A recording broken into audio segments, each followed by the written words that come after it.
Welcome to My Life, Tanya Applied with Rabbi Simon Jacobson, a journey into the deepest teachings of Torah and their application to our personal, emotional, and psychological lives.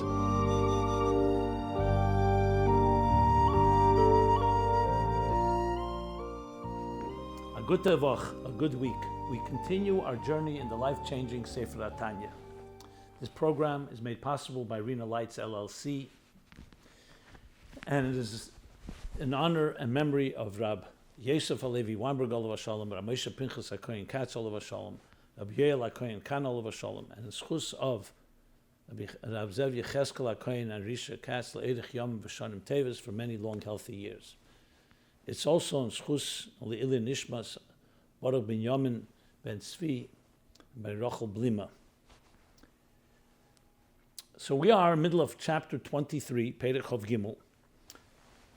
Last week, I did more of a overview of the central theme, which is essentially that though we as creations in this world do not feel connected and definitely not aware and cognizant of the divine, of Elokus, without effort, of course, yet in addition to our effort, as we learned earlier in Tanya, the first part, until chapter 18, through our contemplation, using our minds, using our hearts as much as possible, to connect, to contemplate, and to awaken emotions, different levels of emotions.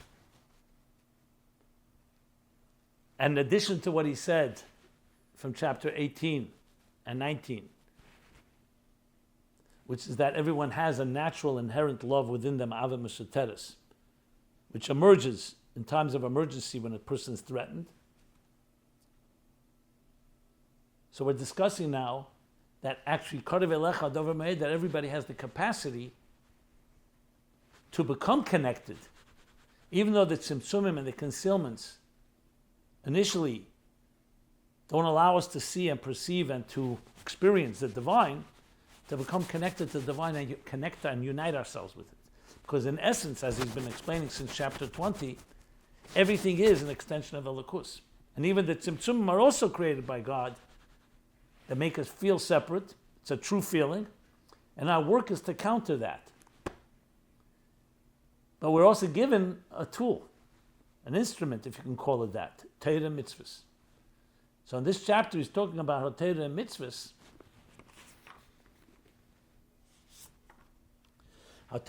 because they are, unlike creation, which is created with tzimtzumim that conceal and separate, they are come down into this world connected to the divine, expressing the divine, manifesting it, personifying it. So in the middle of learning right now how mitzvahs do so, and then we're going to go from that to Torah. But Torah and mitzvahs in general is one category that you can call miyuchad with Hashem, like he said in the beginning of the Perek. How did he begin?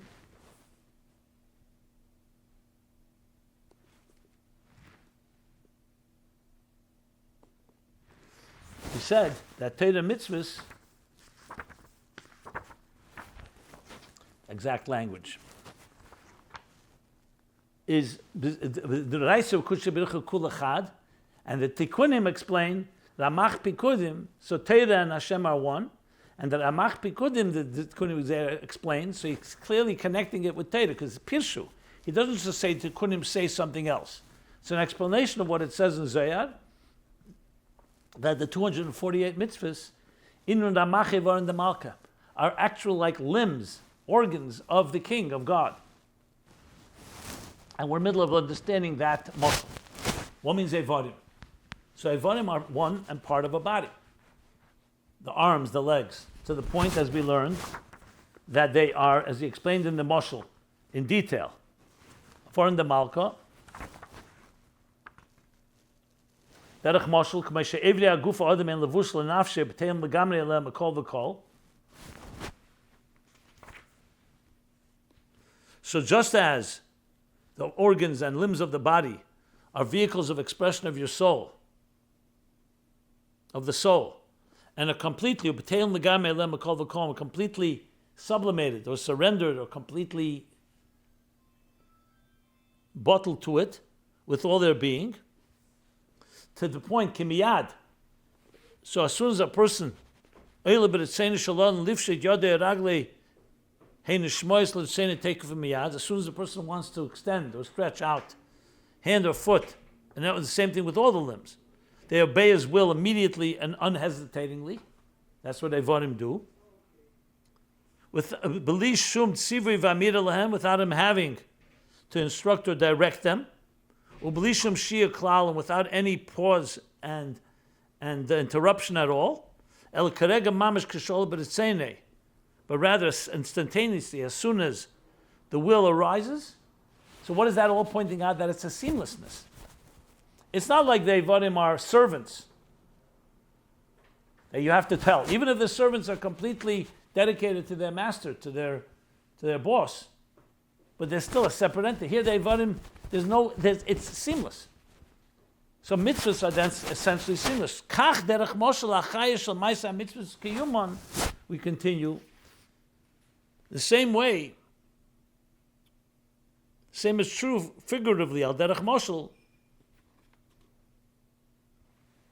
that the chayas, the life energy, the vitality of the acts of mitzvahs, ma'aseh mitzvahs, and their fulfillment, hu batel legamri legabaros nelin hamalubish bay, are completely subjugated, and surrendered to divine will, enclosed in these mitzvahs. V'naslei mamish keguf l'neshama, and becomes a relationship literally like a body to a soul. That's why the Tikkun Ezer says Evarim de Malka. So everything that a body and soul, like we just said, is seamless. All those details, that's what mitzvahs are. They're basically seamless expressions of the divine will. And like he used before, the language that he used earlier, which of course set the tone for all of this, mitzvahs hem primis ratzon elyon v'cheftzei amite amalubish b'chol ha'elim esal yenim v'tachteim b'achesem ki kol chayusam v'shafam toli b'maisa ha'mitzvah shel ha'tachtenim. So therefore, Maisa Mitzvahs Kiyumim Ulevusha Pnimi LePnimis Ratzon Elyon is the inner garment for the inner will of the God. Shema Maisa Zeh Nimshach Er V'Chayis Ratzon Elyon L'Islavish Be'elmis. Because through this Maisa of action, that's what draws energy into existence. All of existence, as we learned, is for the purpose of doing mitzvahs with that existence. So what do we have here? That mitzvahs are limbs seamlessly expressing the divine. They are manifest in this world. So when we do a mitzvah, we're essentially uniting the world with the limbs, which in turn are united seamlessly with the King himself, with God himself. That sums up what he just said here.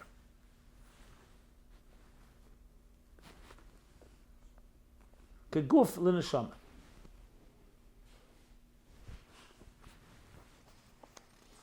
So this is a perspective, and we have to say it's something accessible to all. Earlier, someone asked me the question, so this also requires contemplation. In the beginning of chapter 20, he said, or at the beginning of chapter 18 rather, he said, what about someone that can't contemplate? The whole point is that there's avamis teres that's inherent within us. This also requires contemplation. But this is a contemplation that doesn't require chabatsha benefesh, like he explained in chapter 3, of his beinin on Mamal Kalam and Sevav Kalam and Kulikamei Kalochash. You don't hear that here. Yes, he did explain how all of existence is the words of God, and the words are completely nullified to all of language, to everything that he has to say, and especially to God himself, and how the words are all encompassed within him. But the bottom line is, this idea is very basic, if you really come down to it. Of course, someone with deeper understanding is going to understand it better. But it basically is saying that the idea is that we feel ourselves separate, but when we do a mitzvah, and as we learn Torah, as we do a mitzvah, we're aligning ourselves to the limbs and organs, Evarim de Malka, which in turn are a seamless flow, a seamless expression of God. So that is a type of Achdus. And we're going to learn that this Anoichi, Hashem Elokecha, God's unity, is expressed therefore in all mitzvahs, because that's what mitzvahs do, they unite. They unite existence to the limbs and organs which are one and united to God. So as such, if you can understand, when you understand that, then you realize that everything in life, not just when you're threatened with an idol or choosing God, and then that inherent love, that dormant love awakens, but everything in existence is really all an extension of godliness. So you have to say the Izbonus he spoke earlier, in the early chapters in Tanya, they were talking about some Mizbeinen, like in davening, you Mizbeinen all the levels, and the Spheris, and the Elamis, and the Bitl of Mamala and Sevav and Kula Chashiv. That requires someone that's on that level. And that itself, there are many levels. This is a basic understanding, which also has, as I said, profound elements to it. Okay. So let's continue from there. But now that we've established that's what mitzvahs are, the question is, what does it do for us? This is explaining why mitzvahs are Ivarim de Malka, so we understand the unity, the seamless unity, I should add, between mitzvahs and the Ivarim, the limbs and organs, to God. But how does that now extend when we do a mitzvah? So he goes on, V'chein halavush hachitze. The Alter Rebbe continues now.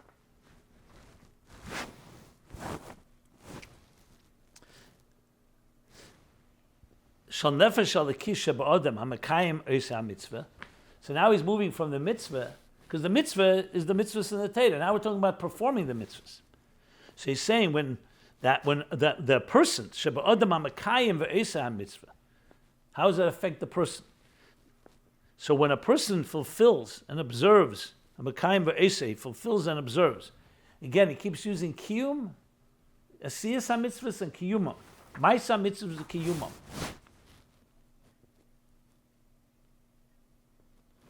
So when a person fulfills and observes a mitzvah, so then the levush hachitza shel nefesh halakish sheba'adam ha'mekayim mitzvah, the outermost garment of the divine soul.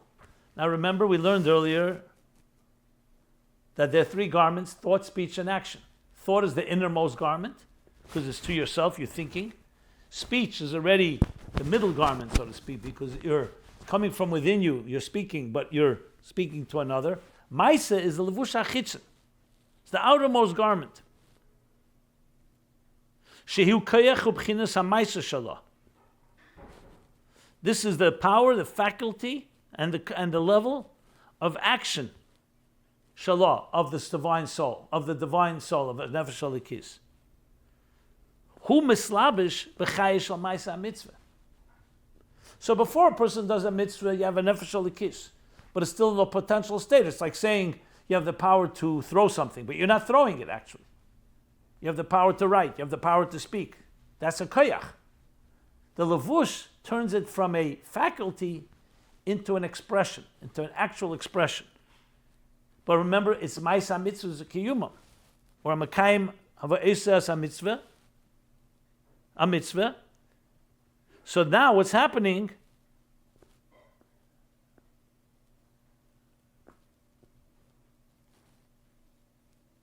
That the person's actual faculty of action, mislabish, becomes enclosed, immersed, manifest in the energy of the mitzvah act. Because now the action, like I said before, throwing a stone, but now you're not throwing a stone, you're giving tzedakah. Well, the different examples he's going to give. So your maisa, your action, which could have been a neutral action or, God forbid, something not appropriate, this action, your action, is now manifesting the chayes of the Maisa mitzvah that the Torah says one of the Ramach Pekudim, one of the mitzvahs. V'nase gam ken keguf l'neshama l'rotzen elyon. So now, not just the mitzvah is keguf l'neshama, not just the mitzvah is an aver, like a limb and an organ to the of the body to the soul of the divine. That's the mitzvah. What about you? Now your arm is becoming an extension because you're doing the mitzvah. So it's with your arm or other things. The Maisa mitzvah is now extending that you too. That's the Gamkein. Becomes a guf l'neshama l'rotzen elyon. Because you are now performing that mitzvah. Ubotle love legamri. And like he said before, it's completely subjugated, sublimated, without any a seamless connection, that the Ivarim just listen. You are now following a mitzvah, so you are now also batla lov legamri. The garment of action is also utterly batl, surrendered or subjugated to the divine will.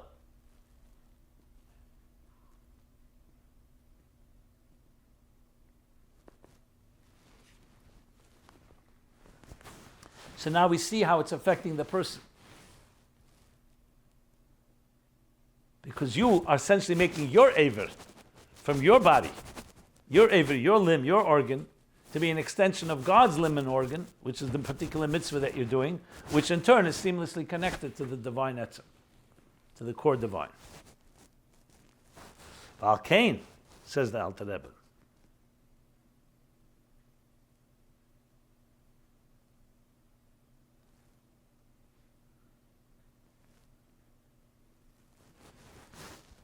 but let's sum up before we continue the Al Kain. So what do we have? The mitzvah itself is connected seamlessly.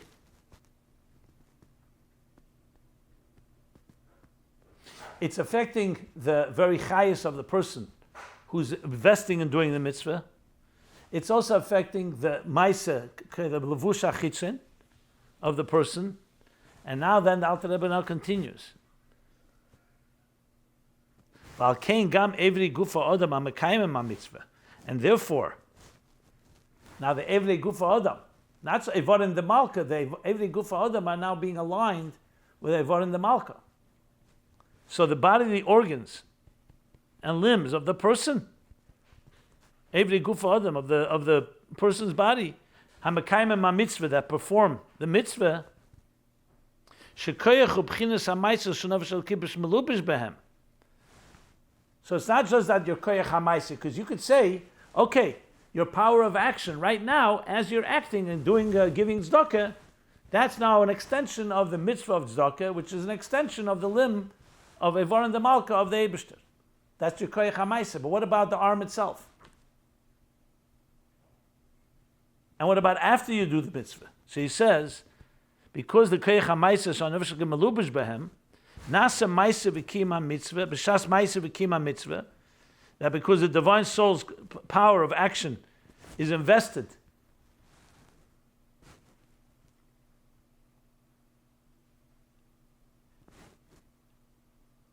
so the Koyach HaMaisa is Melubish in what? In the mitzvah. B'Shas Maisa V'Kima Mitzvah. At the moment when you perform and observe the mitzvah, that's obvious. Because when you're doing the tzedakah, so your arm, your limb, called the arm, or your organ, whatever the faculty, I would say not just the faculty, the arm itself, is manifesting the mitzvah. So what's happening is the very body is now becoming a merkava elyon, I should say. They become an actual chariot for the divine will. So it's not just a temporary, momentary thing while you're doing the mitzvah. So incidentally, it happens to be that your arm has become an extension of, so to speak, of God's arm through tzedakah, and that in turn is united with the God himself, his Ratzon Elyon, which is Melubish B'Pnimius in that. But no, it turns your body and your limbs and organs into a makava chariot for the divine will. So now he's introducing another concept called a merkava. Now, a merkava, interestingly, is not like a vodim. A vodim is more than a merkava. A merkava is an outside vehicle that is completely dedicated to whoever's driving that vehicle, but it's still an outside entity. And you have to tell the vehicle to go. And even the vehicle is completely trained to follow your orders, it's still following orders. The Evorim are one literally with the body. So do we say that the human body has become like Evorim the Malka? It doesn't say that. It's an extension. When you body follows the Evorim the Malka, meaning the Ramach Pikun, the 248 positive mitzvahs, which are one, an extension, seamless extension of the divine, of the Melech, so your body is becoming a merkava. But at the end of the day, it is your body. It's not the neshama, it's the body. So it becomes a merkava. meaning totally dedicated and bottle, but one step after the mitzvah. In other words, even if you would say you're like a walking mitzvah, but it's still your body that's the walking mitzvah. So there's one step further, which is vital, because we're not looking to annihilate the body. We're not looking to annihilate existence, because that's part of reality. God wanted to create an existence that initially does not feel its source and feels separate. We're overcoming that separateness through this process of what we're understanding, how it's really connected, and the body becomes like a merkava mamish, l'rotzna elyon. And the Alter Rebbe now explains it with this example of tzedakah. Kugoyin. For example, hayad ha'machalek tzedakah la'aniyim.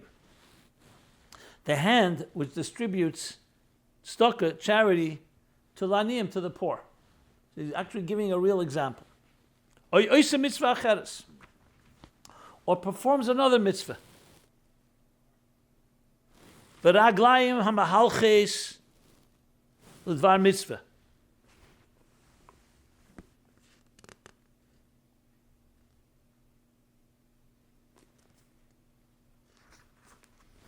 Like the legs or the feet that walk l'dvar mitzvah, to do a mitzvah.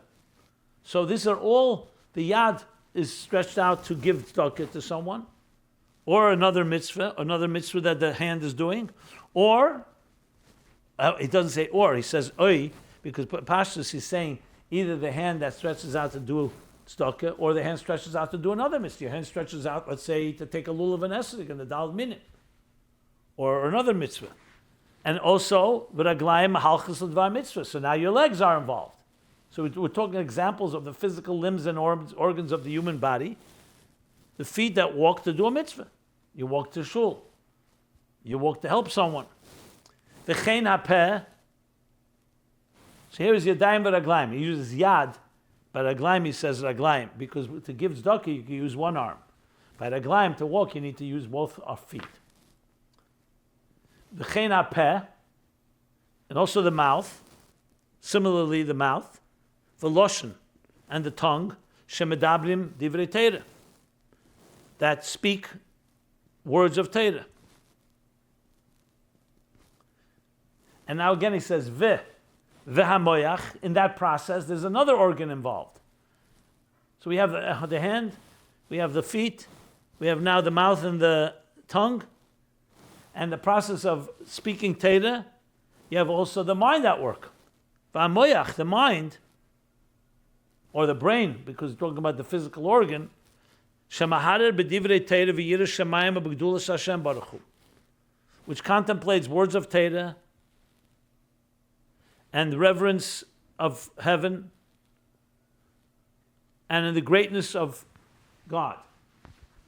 So here you see he is talking about, even you can say including these bonus earlier in Tanya that I mentioned before. Because it's not precluding, this isn't only for people who cannot contemplate on that level. This includes everyone on their level. But regardless, what you're doing now is speaking Torah, and that itself we know there's different levels. Some people say Perek Echad Shachris, Perek Echad Avris. Some people can learn more and deeper.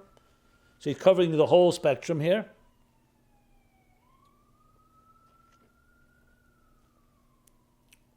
So this is all an example of how the body, the human body, is doing mitzvahs, and in the process becoming a merkava.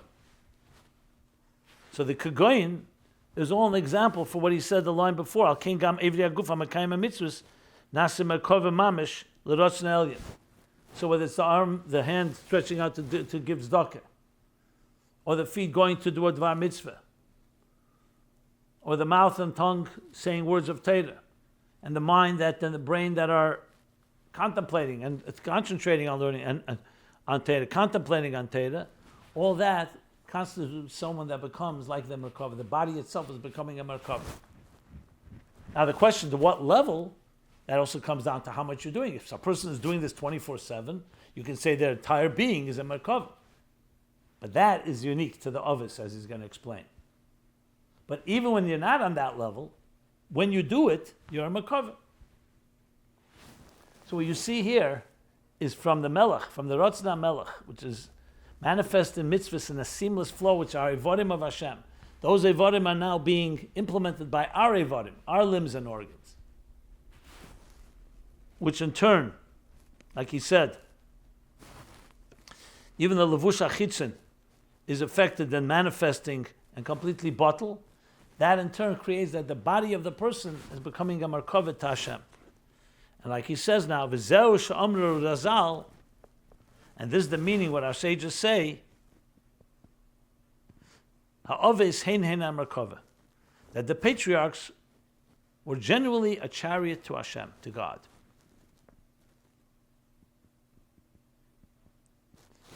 Because it wasn't just that their souls were dedicated. Their very being, their very bodies. Shekol Evreim Kulam. This is how the Alter Rebbe explains it. Because all their organs and their limbs, Hayugdeshim u'Muvdalim, were sacred, were holy, and Muvdalim min Yonei Elam Hazeh, and removed from this worldly concerns and affairs. V'loi nasa merkava rak lotzna elyon levade. Kol Yemeim. And they became a Merkava only to one thing. You know, you could be a Merkava to many. You could be a chariot that sometimes is a chariot for God and for God's will. It could be a chariot for other things at times. No. They were not a Merkava le nasa only for the divine will alone, Kol Yemeim, throughout all their days.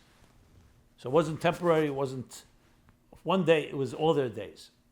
So completely consuming, only a chariot to God's will, and all the time.